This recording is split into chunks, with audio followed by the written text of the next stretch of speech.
ગોપાલભાઈ મુખ્યમંત્રીને મળ્યા છો, કયા કયા વિષયો હતા અને પહેલી મુલાકાત હશે આજે? આજે હું મારા જીવનમાં પહેલી વખત ગુજરાતના મુખ્યમંત્રીને મળ્યો. દિલ્હી અને પંજાબના મુખ્યમંત્રીને તો ઘણું મળ્યો, પણ ગુજરાતના નાગરિક તરીકે ગુજરાતના મુખ્યમંત્રીને હું આસાનીથી મળી શકું એવો હક, એવો અધિકાર મને વિસાવદર ભેસાણની જનતાએ આપ્યો છે. એનો પહેલા હું આભાર માનું છું. મેં આજે અમારા વિસાવદર ભેસાણ મત વિસ્તારના અતિ મહત્વના 5 નીતિ વિષયક પ્રશ્નો બાબતે માનનીય મુખ્યમંત્રી સાહેબને રજૂઆત કરી છે. એમણે બહુ શાંતિપૂર્વક રીતે મારી રજૂઆત સાંભળી છે. અમારા વિસ્તારનો સૌથી મહત્વનો ગંભીર પ્રશ્ન ઇકો સેન્સિટિવ ઝોનનો છે. કુલ 3 જિલ્લા, 15 જેટલા તાલુકા, 196 કરતાં પણ વધુ ગામને અસર કરતો આ ઇકો સેન્સિટિવ ઝોનનો મુદ્દો જે છે એનાથી ખેડૂતો નારાજ છે. ઇકો ઝોનનો વિરોધ કરી રહ્યા છે ખેડૂતો, અને આ ઇકો ઝોન નાબૂદ કરવા માટે મેં આજે મુખ્યમંત્રીશ્રીને રજૂઆત કરી છે. અને રજૂઆતમાં મેં આસામ સરકારનો રેફરન્સ લીધો છે.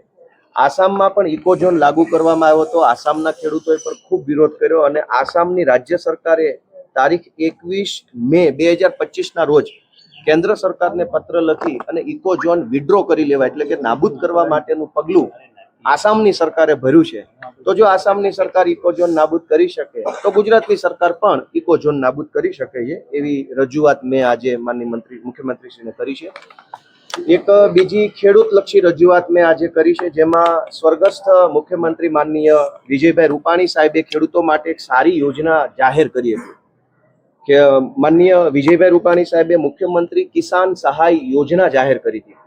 આ યોજના ખેડૂતોને પાક નુકસાની સામે વળતર આપવા માટેની યોજના હતી, જેનું આજ દિવસ સુધી અમલીકરણ થયેલ નથી.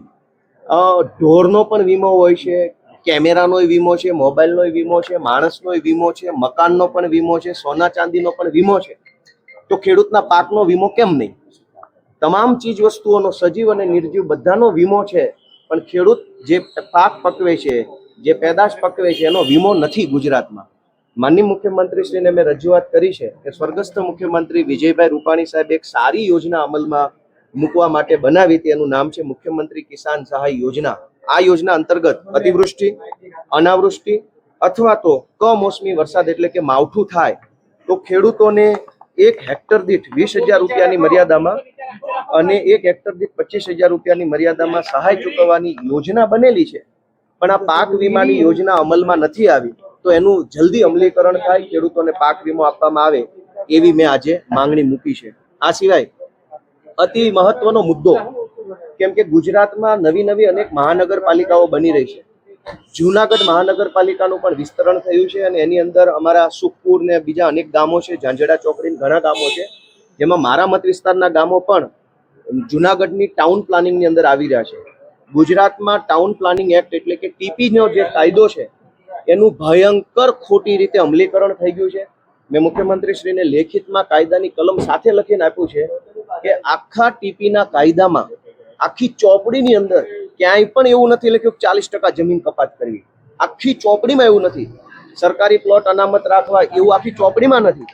જ્યારે ટાઉન પ્લાનિંગ એક્ટની આખી ચોપડીમાં 40% જમીન કપાત કરવા અંગે કે જમીન સરકાર પાસે લઈ લેવા માટે, સેલેબલ પ્લોટ લઈ લેવા માટે, આવું કશું જ આખી ચોપડીમાં નથી. છતાંય આખા ગુજરાતમાં જ્યાં જ્યાં ટાઉન પ્લાનિંગ થાય છે ત્યાં 40% જમીન કાપી લઈ અને એનો વેપાર કરવાની જે આખી ખોટી પ્રથા અમલમાં મૂકી છે, એની સામે મેં મુખ્યમંત્રીશ્રીને રજૂઆત કરી છે કે ભાઈ આ ટીપીમાં જે 40% જમીન કાપી લેવામાં આવે છે એ ગેરકાયદેસરનું કૃત્ય છે. ટીપીના કાયદાનું વ્યાજબી અમલ નથી થતો, યોગ્ય અમલ નથી થતો. એટલે તમે જુઓ, ગુજરાતના તમામ મોટા શહેરોમાં ચોમાસામાં પાણી ભરાઈ જાય છે, ગટરો ઉભરાઈ જાય છે, ટ્રાફિક અને પાર્કિંગની સમસ્યા થાય છે. વર્ષો સુધી જે ટીપી ડ્રાફ્ટ ટીપી હોય એનું ફાઇનલ ટીપી બનતી નથી, એનું ફાઇનલ અમલીકરણ નથી થતું.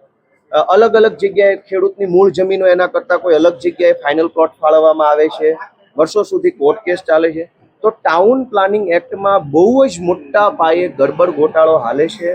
એના કાયદાનું ખોટું અર્થઘટન કરી જાણે કે ટાઉન પ્લાનિંગ એક્ટ 40% જમીન કાપી અને વેચવાનો ધંધો હોય એવી રીતે આખું કામ થઈ રહ્યું છે. વાસ્તવમાં ટીપી એક્ટ બન્યો તો એ જનતાની સુખાકારી માટે બન્યો છે, પણ અત્યારે ટીપી એક્ટનું પાલન માત્ર 40% જમીન કાપી લઉં, એને વેચીને રૂપિયા બનાવું, એટલા પૂરતો જેનો અમલ થાય છે. મેં મુખ્યમંત્રીશ્રીને રજૂઆત કરી છે કે ટીપીના કાયદાનું યોગ્ય અમલીકરણ કરવામાં આવે. આ સિવાય એક અતિ મહત્વનો ખૂબ જરૂરી વિષય મેં મુખ્યમંત્રીશ્રીના ધ્યાને મૂક્યો છે કે ગુજરાતમાં રિન્યુએબલ એનર્જી બિન પરંપરાગત ઉર્જાનું ઉત્પાદન વધી રહ્યું છે. સોલાર ફાર્મ અને વિન્ડ ફાર્મ પવનચક્કીઓની સંખ્યા ખૂબ મોટા પાયે વધી રહી છે. પરંતુ આ સોલાર ફાર્મ અને પવનચક્કીઓ ઉપર કોઈ પણ પ્રકારનો મિલકત વેરો લેવામાં આવતો નથી. કોઈ જમાનામાં નવા નવા મોબાઈલ આવ્યા અને મોબાઈલના ટાવર આવ્યા ત્યારે મોબાઈલના ટાવર ઉપર પણ મિલકત વેરો લેવામાં આવતો ન હતો.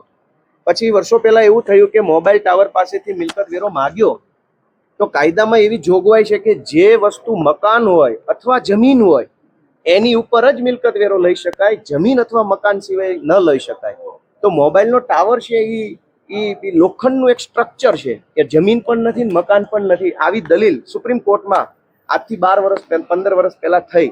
સુપ્રીમ કોર્ટે માન્ય રાખ્યું કે કાયદાની વ્યાખ્યા પ્રમાણે મોબાઈલનો ટાવર છે એ જમીન અને મકાનની વ્યાખ્યામાં સામેલ કરવામાં આવે અને હવે આખા ગુજરાતમાં મોબાઈલના ટાવર ઉપર મિલકત વેરો લેવામાં આવે છે, પરંતુ પવનચક્કી અને સોલાર ફાર્મ ઉપર કોઈ મિલકત વેરો લેવામાં નથી આવતો.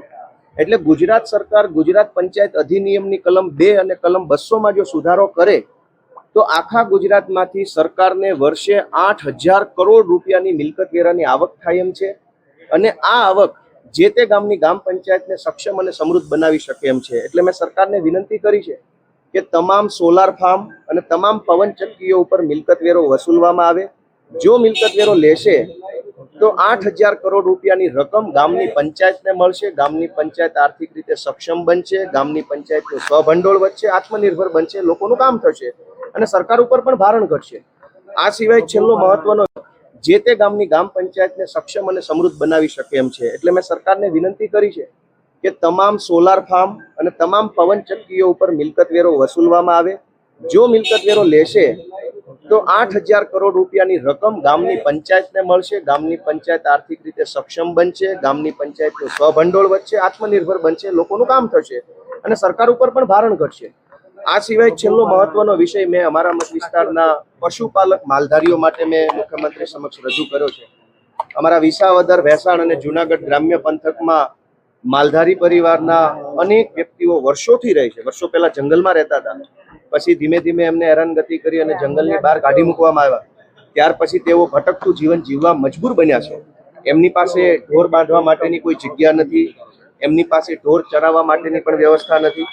મેં માનનીય મુખ્યમંત્રીશ્રીને વિનંતી કરી છે કે જે માલધારીઓ પરંપરાગત રીતે છેલ્લા 10 વર્ષથી ગામડામાં પશુપાલન કરતા હોય અથવા છેલ્લા 15 વર્ષથી શહેરોમાં પશુપાલન કરતા હોય એવા પરંપરાગત પશુપાલનનો વ્યવસાય કરતા માલધારીઓને સરકાર ભાડા પટ્ટાથી ઢોર બાંધવા માટેનો વાડો ફાળવે.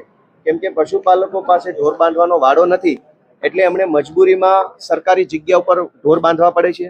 સરકારી જગ્યા હોય એટલે એમની ઉપર કાર્યવાહી કરવામાં આવે છે, ખોટી એફઆઈઆર કરવામાં આવે છે, એમને જેલમાં પૂરવામાં આવે છે, એમના પશુઓ છે એ જમા કરી લેવામાં આવે છે, પરિવારના સભ્યો હેરાન થાય છે. તો મેં માલધારી પશુપાલકો માટે વાડા ફાળવવાની નીતિ બનાવવાની રજૂઆત આજે માનનીય મુખ્યમંત્રી સાહેબને કરી છે. મારી આ 5 જે રજૂઆતો છે આમ તો મારા મત વિસ્તારને લાગુ પડતી તો છે જ, પણ આખા ગુજરાતને લાગુ પડતી છે. એટલે મુખ્યમંત્રીશ્રીએ મારી વાત સાંભળી છે. એમણે મને એવું કીધું છે કે આની ઉપર અમે જોઈશું, ચર્ચા કરીશું, વિચારણા કરીશું, કાયદાનો સ્કોપ જોઈશું, આની પ્રેક્ટિકાલિટી ચેક કરશું અને કંઈક સારું કામ કરવાનો સરકાર પ્રયત્ન કરે એવી મારી આશા છે. આજે હું વિસાવદરના ધારાસભ્ય તરીકે, ગુજરાતના દીકરા તરીકે જીવનમાં પહેલીવાર મુખ્યમંત્રીને મળ્યો તો મને સારું લાગ્યું, મજા આવી. અને અમારા વિસ્તારના લોકોનો બીજી વાર આભાર માનીશ કે મારા વિસાવદરના લોકોએ મને એને લાયક બનાવ્યો કે હું અહીંયા આવીને મુખ્યમંત્રીને વગર એપોઇન્ટમેન્ટે મળી શકું. તો આ બહુ મોટી વાત છે. હું બધાનો આભાર માનું છું.